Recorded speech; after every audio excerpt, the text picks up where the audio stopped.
Stu, it says, what size of cut burr do you use to round off an ear wire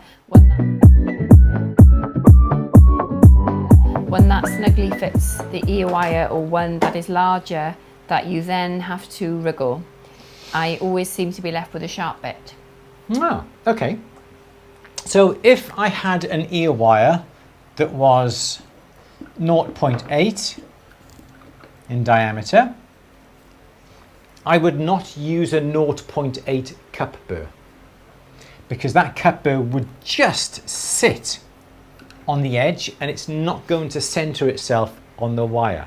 If I was using a 0.8 millimeter wire, I would look to be using perhaps a 1 millimeter or a 1.2 millimeter, because then what you would do is get your cup burr,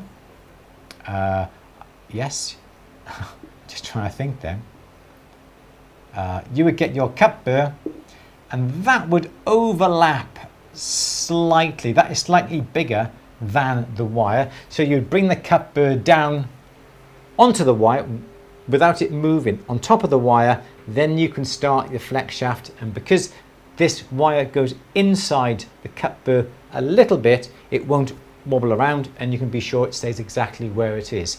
If then you decide to do this with it, this edge is going to cut into the wire, so that is not something that you want to do.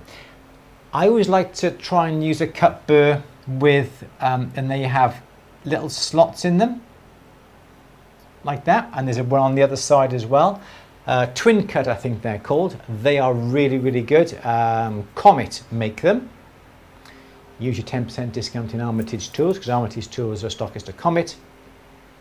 But that is what I would do. So 0.8 millimeter wire, use either a 1 mil or a 1.2, and just simply go down, and your wire, even if it isn't perfectly rounded, it will still be rounded enough, nice and smooth, if you know what I mean, because that was a cup burr here, that would be coming down here, yeah, like that. So you're only really rounding that top section, but that's what I would do.